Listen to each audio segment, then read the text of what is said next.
Hola, buenas tardes. Buenas tardes a todos. Estamos aquí iniciando un nuevo vídeo en directo desde la página de Facebook Psicóloga Psicoanalista Pino Lorenzo. Vídeo en directo que hacemos todos los miércoles a las 5 de la tarde y donde tratamos temas del psicoanálisis y que venimos pues ya tratando o haciendo estos vídeos en directo desde hace bastante, así que si quieren ver los vídeos que se han realizado anteriormente pueden hacerlo en la página de YouTube, en el canal de YouTube Pino Lorenzo. Ahí pueden encontrar todos los vídeos en directo que hemos grabado todos estos miércoles atrás sobre distintos temas del psicoanálisis y con la lectura de la obra de Sigmund Freud y de la obra también de Miguel Óscar Menaza, director de la Escuela de Psicoanálisis Grupo Cero, de la cual soy integrante. Bueno, hoy vamos a hablar de la sexualidad infantil.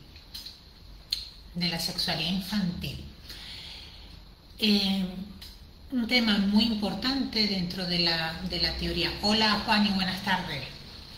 Encantada de tenerte aquí, como todos los miércoles. Es un tema, la sexualidad infantil, la sexualidad en general es un tema bastante central en la teoría psicoanalítica, pero la sexualidad infantil va a tener una importancia, va a tener bastante importancia, ¿no?, en el desarrollo de la sexualidad del sujeto adulto y podemos decir también en el desarrollo de la vida del sujeto adulto, no solo de su sexualidad, sino también de su vida. Entonces, vamos a ver que sobre la sexualidad infantil existe la creencia popular de que falta durante la infancia, es decir, que viene a aparecer la sexualidad a partir de la pubertad, que bueno, no lo he comentado, pero estamos siguiendo el texto de Sigmund Freud, 3 ensayos para una teoría sexual, un texto de 1905, ¿vale? Entonces, en 1905, es verdad que esto ha cambiado un poco hoy en día, en 2021, pero vamos a ver luego que no ha cambiado tanto, Hola, buenas tardes, Karina. Encantada y bienvenida nuevamente a un vídeo en directo. Ya vamos a ver que no ha cambiado tanto, ¿no? Pero en 1905 Freud nos dice que existe la creencia popular de que falta la sexualidad en la infancia y no es hasta la pubertad que aparece. Hoy en día, efectivamente, a raíz de las teorías psicoanalíticas, a raíz del psicoanálisis, que va a estudiar en profundidad la sexualidad infantil, hoy en día ya hay muchos estudios, tratados, libros que hablan sobre la sexualidad infantil. Muchos de ellos, como digo, basados en las etapas del desarrollo psicosexual de las que Freud habló. Sin embargo, luego uno va a un pediatra o habla con un educador sobre alguna circunstancia particular, ¿no?, de un hijo, de un sobrino, de un niño que esté viviendo con respecto a su sexualidad, a la sexualidad del niño, alguna conducta, por ejemplo, que el niño esté teniendo disruptiva a nivel sexual, ¿no?, que tenga una conducta que no es normal para un niño tan chiquitito. Hola, buen día, Janeper, saludos desde México, muchos saludos para México. Que creo que han estado ahí en procesos electorales, Janeper, ¿verdad? Si no me confundo, creo que han estado esta semana con procesos electorales. Bueno, no me quiero yo meter en política, pero bueno, como uno ve las noticias y le llegan las noticias de todo el mundo. Bueno, si es así, que sea toda la suerte y que salga lo mejor para el pueblo. Bien, disculpen. Bueno, entonces, como decía, ¿no?, Así es, ok. Pues mucha suerte, Janet Kerr, mucha suerte en esos procesos, en esos comicios electorales. ¿No? Uno va a un pediatra o a un educador con alguna problemática y desconocen absolutamente estas teorías, estas manifestaciones de la sexualidad infantil de las cuales hoy vamos a hablar. Es decir, a lo más que pueden llegar es a conductas represoras o educativas, no educativas, sino a correctivas, a conductas correctivas de esa actividad sexual que tiene el niño, por ejemplo. Ok, gracias a ti. Sí, en verdad, lo necesitan México, Sudamérica y todo el mundo. Creo que necesitamos mucha suerte en estos tiempos que corren. Sí. Entonces, como digo, a lo más que llegará será a dar consejos correctivos para que el niño pues deje de realizar esa conducta sexual manifiestamente anormal para la edad, ¿no? Sin embargo, pocos educadores y pocos pediatras, digo estas dos profesiones por ser quizás las profesiones que más contacto tienen con los niños, ¿no? Conocen las teorías, pese a que están ahí, están publicadas y, como digo, no solo publicadas en la obra de Freud, sino también en otros muchos textos que hay, ¿no? Pero bueno, lo interesante sería conocer esta obra de Freud, ¿no? Ir a la fuente directa donde Freud va a hablar sobre las manifestaciones de la sexualidad infantil, ¿no?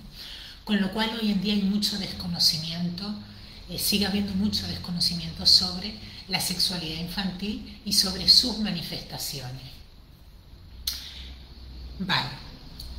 Y una de las razones por las que nos explica Freud existiría este desconocimiento o este no querer hablar de la sexualidad infantil que hoy en día ocurre, ¿no? Porque es curioso que teniendo la información, los libros, la bibliografía sobre sexualidad infantil, haya tantísimo desconocimiento, ¿no?, sobre ella.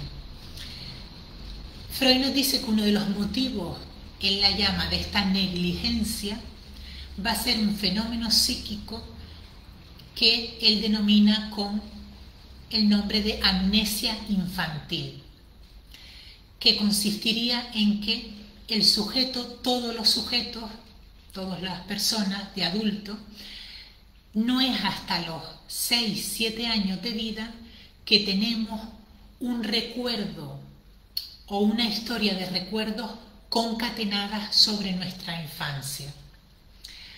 Los primeros años infantiles, de los primeros años infantiles apenas tenemos recuerdos, más que unos recuerdos fragmentarios, ¿no? En general, ¿no? Hay personas que no, que sí que tienen recuerdos de esos primeros años de su infancia. Sin embargo, la inmensa mayoría no. Pese además de que a lo mejor sus padres o sus familiares le han podido hablar de sucesos que le ocurrieron cuando era niño esa persona, cuando era niña, y que fueron de una gran vivencia emocional por parte del niño y que el niño no guarda absolutamente ningún recuerdo, ¿no?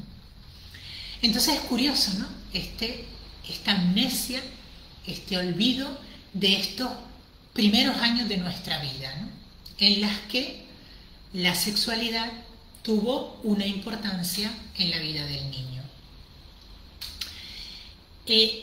Pero nos dice Freud que hayamos olvidado estos primeros años de vida no quiere decir que haya desaparecido, ¿no? Que no hayan dejado una huella importante en el aparato psíquico humano los acontecimientos vividos en esos primeros años de vida, ¿no? Que estén olvidadas no quiere decir que que hayan desaparecido, ¿no? Siguen ahí, lo que pasa que en una forma reprimida, sin que el sujeto sepa nada de ello.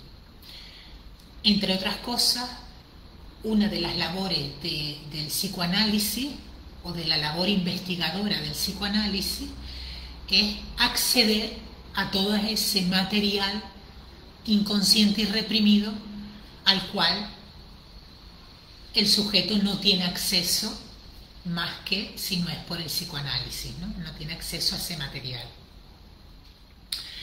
Vale. Entonces, y Freud nos va a hablar también de otra característica de la sexualidad humana, ¿no? Nos va a decir que ya en general de la sexualidad humana, por supuesto también de la sexualidad infantil, nos va a decir que la sexualidad humana, a diferencia de la sexualidad animal, comprende dos momentos en el desarrollo psicosexual, en este caso del niño. Buenas tardes, buenos días, Jonathan. Cordial saludo desde Ecuador. Cuando habla de la sexualidad polimorfa en el niño, se refiere Freud a...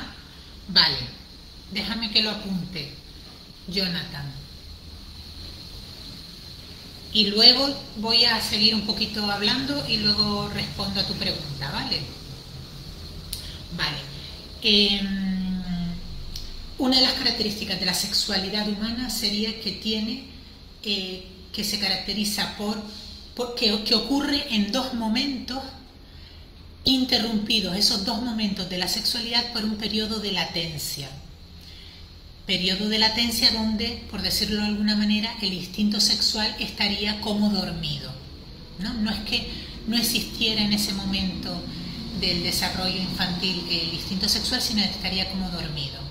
Entonces habría un primer florecimiento sexual en torno a los 3, 4, 5 años de vida del niño, que ya por los vídeos que hemos ido haciendo hasta ahora sabemos que esa etapa es la etapa del complejo de Edipo.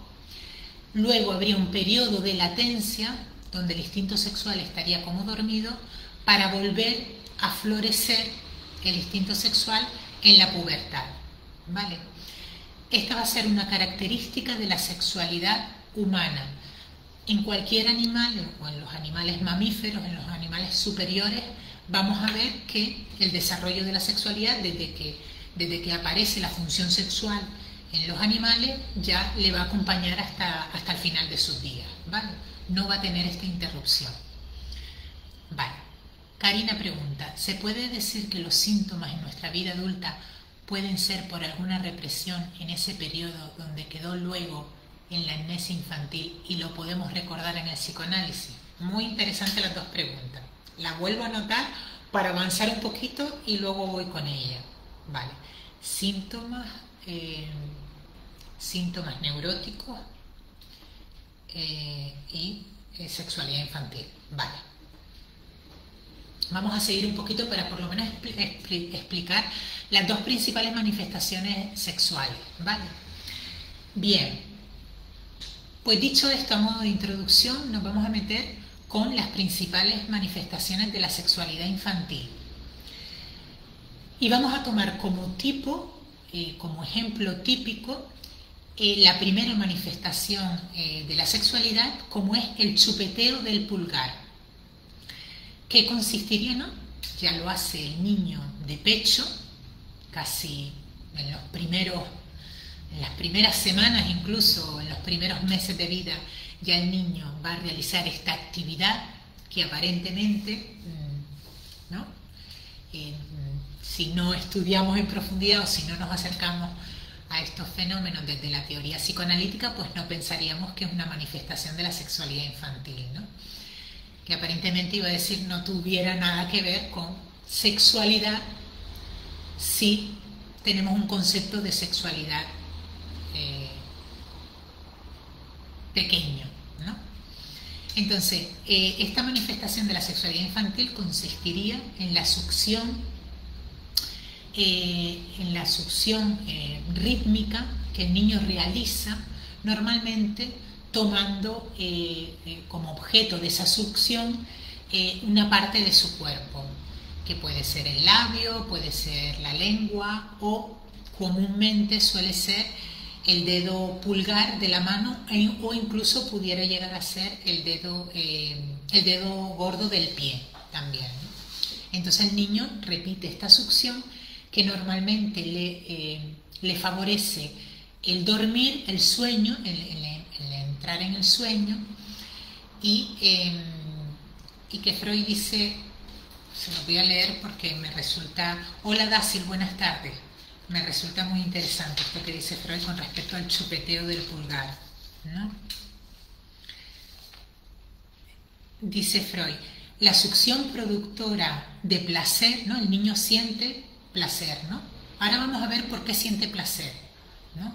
Porque esta manifestación de la sexualidad infantil, bueno, ahora lo explico, ahora vamos a ver por qué siente placer, ¿no? Y nos dice Freud algo que me resulta muy interesante. La succión productora de placer está ligada con un total embargo de la atención del niño y conduce a conciliar el sueño o a una reacción motora de la naturaleza del orgasmo, ¿no? No se asusten si utilizo esta palabra, ¿no? Es decir, que la reacción del niño sería parecida de la naturaleza al orgasmo. Entonces nos dice Freud en una nota, dice, ya llevando a la actualidad todos los conocimientos que toma de la sexualidad infantil. Dice, la satisfacción sexual es el mejor remedio contra el insomnio. La mayoría de los casos de insomnio nervioso puede atribuirse a insatisfacción sexual. Sabido es que ciertas niñeras sin conciencia acallan y duermen a los niños que les están confiados acariciándoles los genitales, ¿no? Es decir que,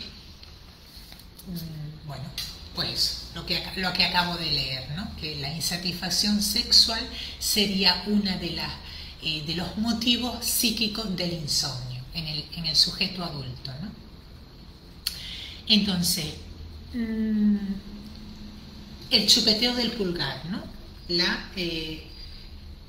La actividad succionadora que le provoca placer en el niño. Pero ¿por qué decimos que le provoca placer? ¿En qué basamos que el niño haga este acto repetitivo y digamos que le provoca placer? ¿No? Un placer sexual, vamos a ver, pero diferente al placer genital, ¿no? Que es otro tipo de placer, ¿no? Entonces Freud nos dice que inicialmente, para que el niño repita esta conducta del chupeteo, tiene que ser porque previamente ha experimentado esta sensación de placer, y lo que hace es repetir algo que anteriormente le ha dado placer. Bueno, pues la conducta, esa primera conducta que le ha provocado placer y que el niño va a repetir en el chupeteo del pulgar, va a ser cuando, desde nada más nacer, y por el instinto de succión, instinto con el que nace el niño, la leche materna atravesó su boca, ¿no? La cálida corriente de la leche atravesó su boca, estimulando las mucosas labiales y provocándole una sensación placentera.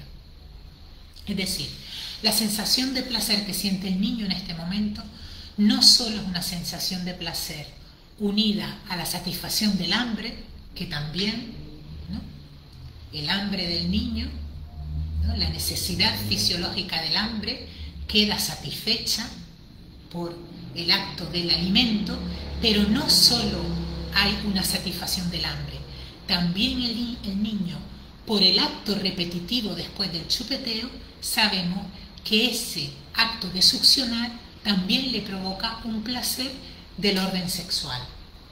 ¿Vale? ¿Qué es lo que le lleva a repetir el acto sin necesidad y se hace independiente del alimento? Es decir, ya luego el niño va a repetir con el chupete o con el dedo el acto de succionar sin necesidad de que salga la leche. ¿Vale? Es decir, se hace independiente. Al principio está unido, ¿no? El acto de comer y el acto del placer sexual que siente el niño, ¿no? Cuando hablamos de sexual en psicoanálisis, siempre estamos dando un concepto de sexualidad amplio, ¿vale? Sexual no es solo lo genital, sexual también es esto que estamos hablando, estas manifestaciones que hace el niño y estas conductas que hace el niño, ¿vale? Entonces, si al principio estaba unida la alimentación con el acto del placer, luego queda separado. Y ya el niño va a repetir la succión por el mero hecho de el placer que se proporciona. ¿Vale? Esto es importante entenderlo, ¿no? Entenderlo, que luego se hace independiente, ¿no? Aparece sobre una necesidad fisiológica, la sexualidad infantil va a aparecer sobre una necesidad fisiológica, pero luego se va a hacer independiente de ella, para luego seguir actuando de forma independiente. Vale, vamos ahora, si les parece, con las dos preguntas que nos hacían. Vale, la sexualidad polimorfa en el niño. Vale, Freud dice que el niño tiene una disposición polimorfa perversa, así es como la llama. Si a los que hayan visto los vídeos anteriores van a entender esto que dice Freud de polimorfo perverso, y los que no hayan visto los vídeos anteriores les recomiendo Perversiones 1 y Perversiones 2, que están en la página psicóloga psicoanalista Pino Lorenzo, están en los días anteriores. Vale, nosotros empezamos a ver, al acercarnos al tema de la sexualidad humana, ¿no? En este texto de 3 ensayos para una teoría sexual, si se acuerdan, empezamos, el primer ensayo de este libro es las aberraciones sexuales o las perversiones sexuales. Es el segundo ensayo el que habla sobre la sexualidad infantil, que es el que hoy estamos viendo aquí. Es decir, Freud, para hablar de la sexualidad infantil y en definitiva para hablar de la sexualidad humana, empieza hablando de las perversiones en el adulto, perversiones en el adulto. Y las conclusiones en las que deriva ese ensayo sobre las perversiones en el adulto es la disposición general en la disposición general humana a la perversión. Disposición general a la perversión. Es decir, Freud en este primer vídeo, que no lo vamos ahora a decir porque ya está en los vídeos anteriores, nos habla de distintas perversiones humanas que nos dice que llevadas a la exclusividad, esas perversiones serían patológicas, pero en un rango de no exclusividad y de no enorme intensidad, esas perversiones acompañarían a la sexualidad normal, ¿no? Entonces, Freud nos dice, esa disposición perversa ya está en el niño. Ya las semillas de esa disposición perversa están en el niño. El niño,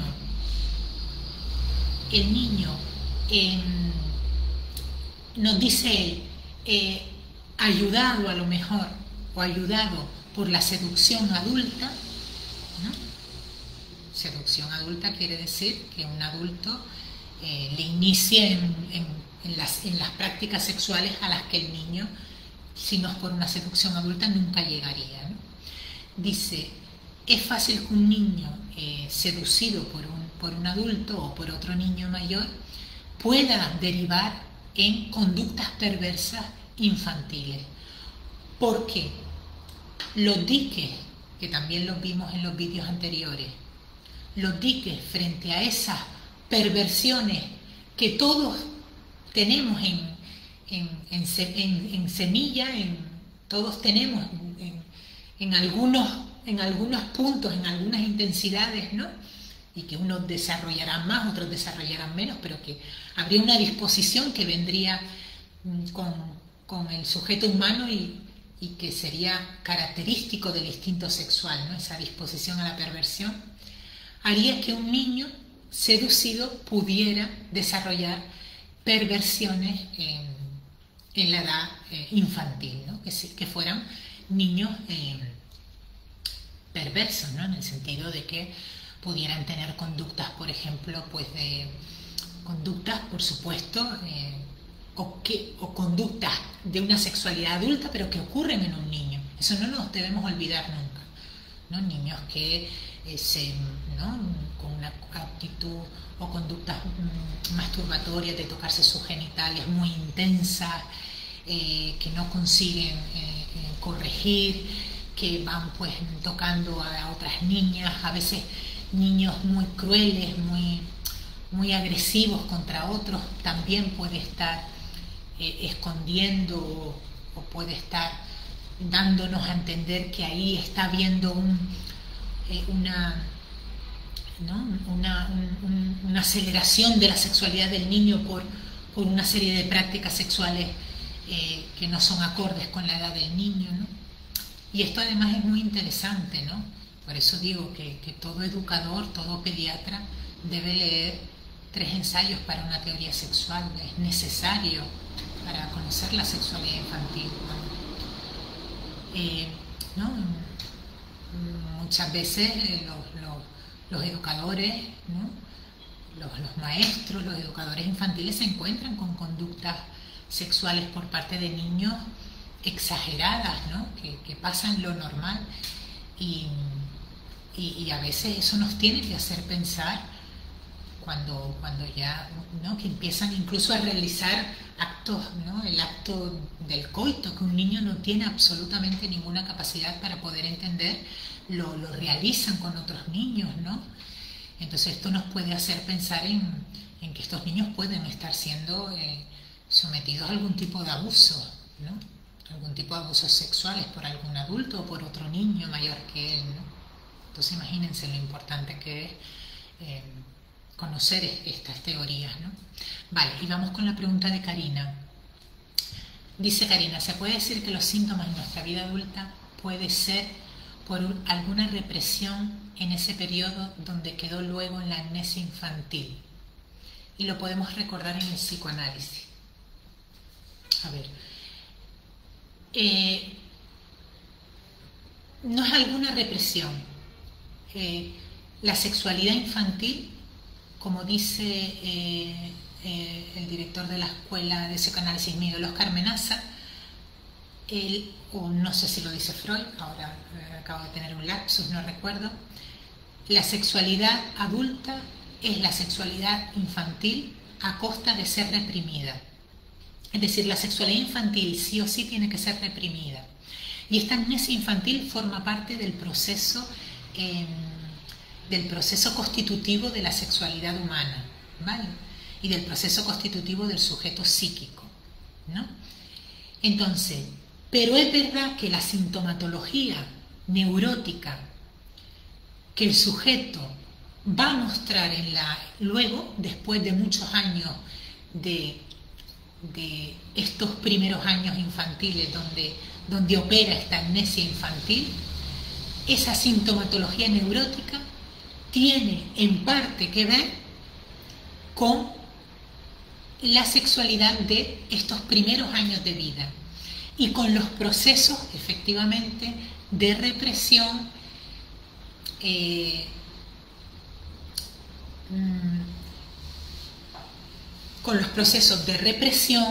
cómo el niño ha pasado, ¿no? Porque en todos estos momentos se van a constituir los diques psíquicos, ¿no? Los diques sexuales, ¿no? Los diques sexuales que van a limitar el instinto sexual. El instinto sexual es un instinto que lo que busca es satisfacerse. Entonces, además trae consigo caracteres perversos, con lo cual son los diques sexuales que se constituyen después, precisamente, se constituyen en la etapa de latencia, ¿no? Y se constituyen precisamente después de estos primeros años infantiles los que van de alguna manera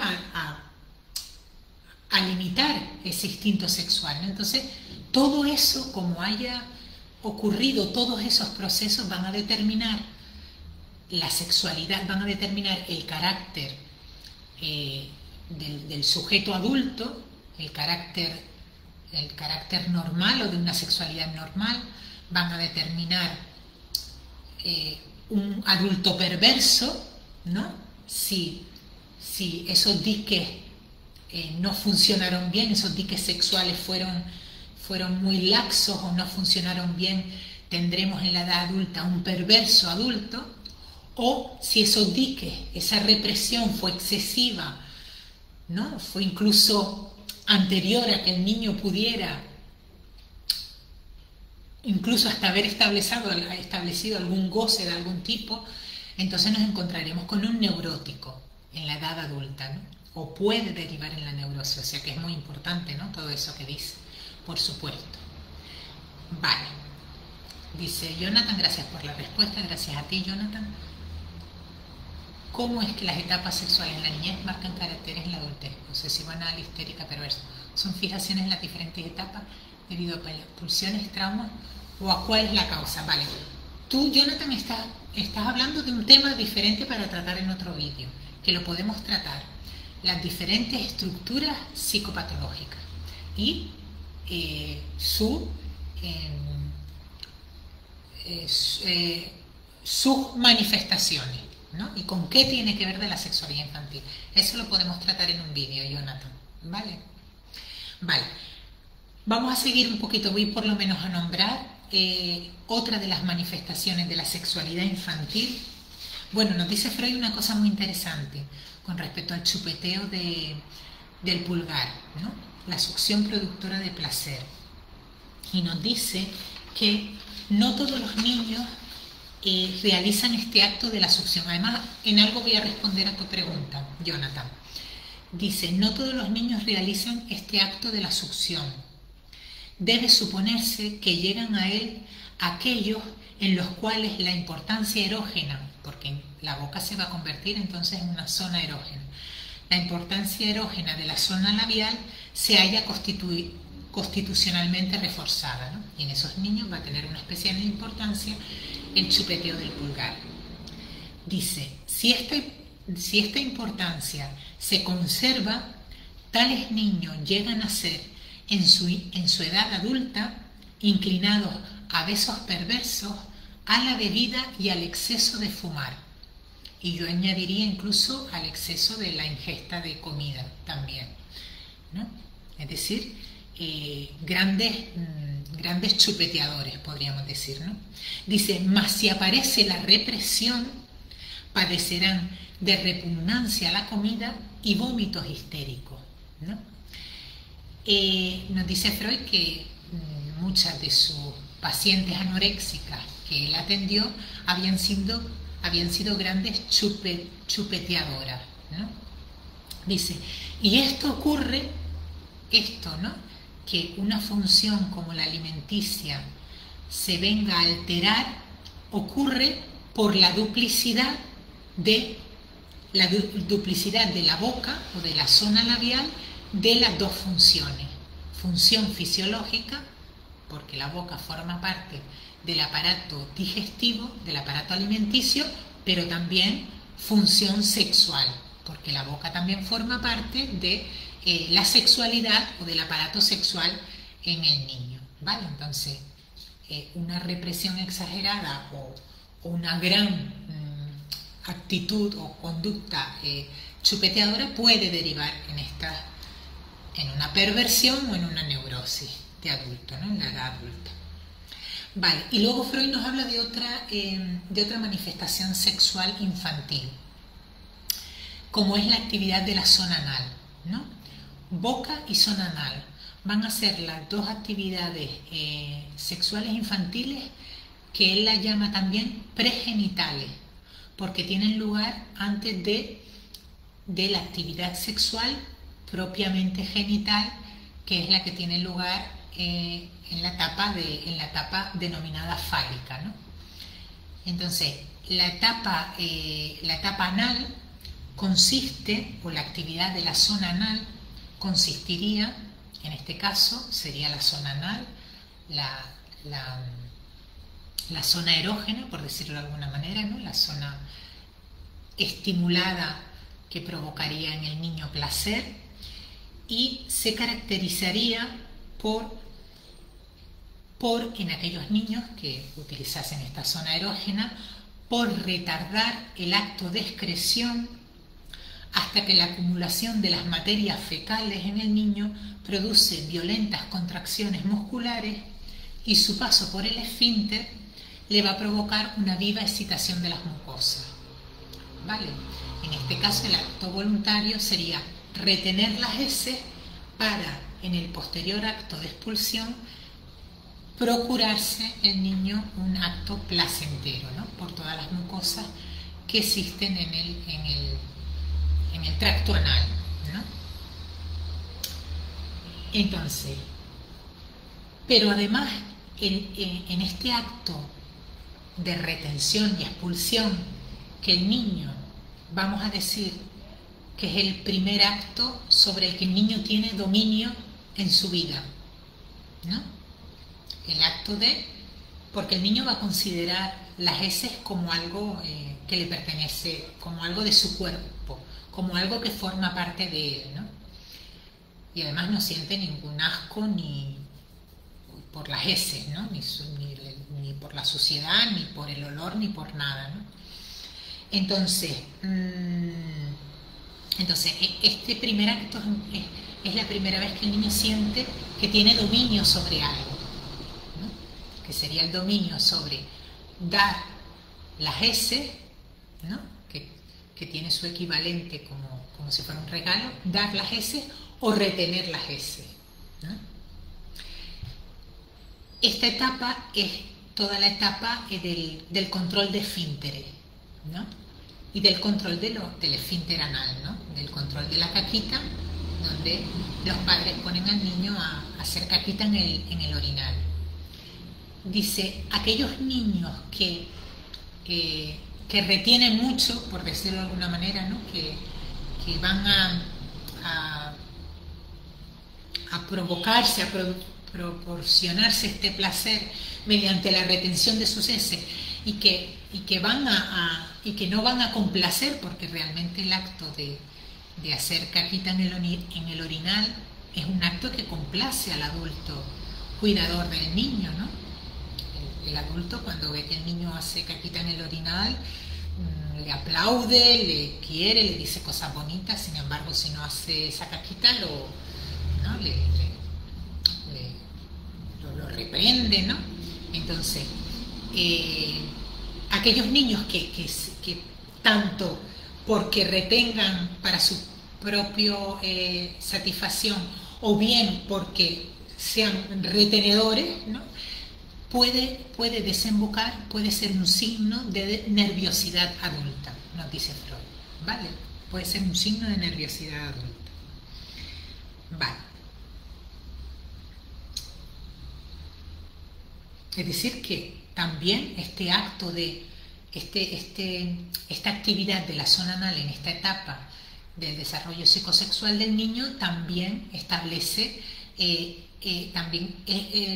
lo utiliza el niño como una relación con el adulto, ¿no? Con el adulto exterior, ¿no? Con el adulto exterior, no con el adulto que le cuida, ¿no? Dice, además, constituye una de las raíces del estreñimiento tan corriente en los neuróticos, también estaría o vendría o tendría una de sus raíces en esta actividad anal, ¿no? Del niño de esta etapa. Y dice Freud una cosa muy interesante, y con esto ya vamos a ir terminando. Dice la importancia de la zona anal se refleja luego en el hecho de que en muchísimos neuróticos poseen usos y ceremonias especiales escatológicas alrededor del acto de ir a hacer caca, de cagar, ¿no? Dice, mantenidos por ellos en el más profundo de los secretos, ¿no? Es decir, hay algo en ese acto, ¿no? Que en unos más o en unos menos, que provoca un cierto placer que luego incluso en los neuróticos adultos pueden llegar a tener toda una serie de ceremoniales en el acto de hacer caca, ¿no? En el acto de excrementar, ¿no? Y bueno, esto me resultaba muy interesante, ¿no? También va a determinar, todas estas cosas que estamos hablando van a determinar también el carácter del adulto, ¿no? incluso un sujeto, porque luego la caca va a tener un equivalente con el regalo, ¿no? En el sentido que es el primer regalo que el niño puede dar, pero también va a tener un equivalente con el dinero. Caca, regalo, dinero. Entonces, también sujetos, personas muy tacañas, también tiene que ver con el paso de esos sujetos. Todos hemos pasado por estas etapas, ¿no? Y todos quedamos posicionados de una u otra manera. Pero también puede determinar, por ejemplo, la tacañería o la generosidad de un sujeto adulto, ¿no? El carácter tacaño, el carácter generoso de un sujeto adulto, ¿no? Bien. Bueno, si quieren hacer alguna preguntita así rápida, antes de terminar por hoy. Nos hemos quedado eso, sobre todo en las manifestaciones sexuales pregenitales, ¿vale? Ya luego la siguiente manifestación sexual, que ya la conocemos un poquito más porque ya en otros vídeos hemos hablado sobre el complejo de Edipo, ya es la actividad propiamente genital, ¿no? Cuando aparece ya por primera vez, bueno, no por primera vez, pero sí de una manera más clara, la masturbación, la actividad masturbatoria, ¿no? Tanto en el niño en el pene como la niña en el clítoris, ¿no? ¿Alguna pregunta? Gracias a ti, Janeper, gracias a ti. Gracias a todos. Estos vídeos los hacemos todos, ¿no? Pero sí, son cosas realmente están genial explicadas por Freud. O sea, este texto les recomiendo que lo lean. 3 ensayos para una teoría sexual es un texto que si no se consigue, es un texto más de prejuicio, de que si uno tiene muchos prejuicios deja de leer que por entenderlo. O sea, lo podría leer un adolescente de 12, 13 años, lo entendería perfectamente, o de 15 años, vamos a poner, ¿no? Quizá tiene más que ver con los prejuicios que uno tenga a la hora de acercarse a un tema que, como ven, luego a todos nos toca. Es decir, yo también tengo mi amnesia infantil, ¿no? Cada uno de ustedes también tiene su amnesia infantil. Aquello que no quieren saber, de lo cual no quieren saber. Entre otras cosas también por estas actividades sexuales, también la actividad sexual masturbatoria que no hemos hablado hoy, ¿no? Que queremos reprimir, ¿no? Entonces, realmente, por eso digo, luego cuando uno se acerca a un texto de esto, también a veces, ¿no? Si no tiene muchos prejuicios, les puede, por eso es verdad, gracias a ti, Karina, y saludos, digo, gracias a todos por estos vídeos que hacemos, ¿no? Realmente estos vídeos vienen a ser un acercamiento a la teoría del psicoanálisis, ¿no? Pero luego el psicoanálisis es eminentemente una teoría clínica. Luego uno tiene que pasar todos estos textos por su análisis. Quiero decir, todos estos textos, me refiero, la sexualidad de uno tiene luego que pasar por el diván. Uno tiene que hablar luego sobre todas estas cosas, incluso yo diría, Janeper, para incluso poder, esto sea un piropo, decías muy bien explicado, para poder explicarlo a veces también, para poder hablar de todos estos temas, ha tenido que pasar todo esto por el diván, ¿no? Hablando en este caso de su sexualidad, de la sexualidad de cada uno, ¿no? Que no necesariamente tiene que ser que yo vaya al diván y me ponga a hablar de lo que me pasó en mi infancia, ¿no? Que hablando de mi sexualidad adulta, ya lo estaban viendo, ¿no? Un carácter muy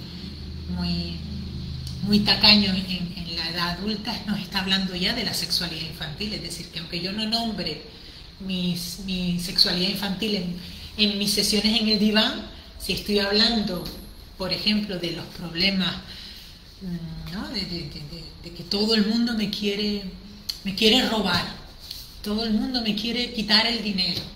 Pues eso es algo es un indicio de mi sexualidad infantil. Es decir, ahí estoy hablando de mi sexualidad infantil, ¿no? Por eso la importancia inmensa de la sexualidad infantil.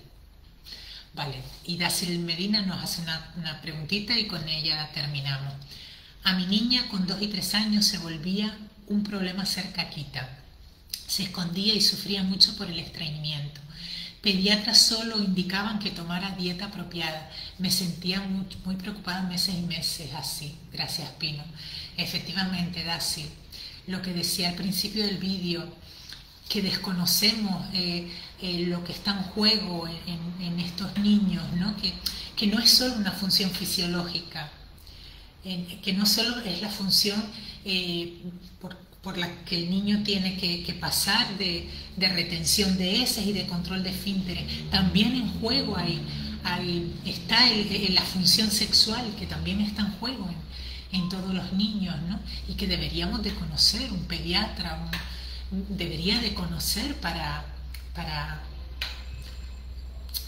Bueno, los psicoanalistas lo conocen también, ¿no? También uno puede ir al psicoanalista también cuando tiene estos problemas, ¿no?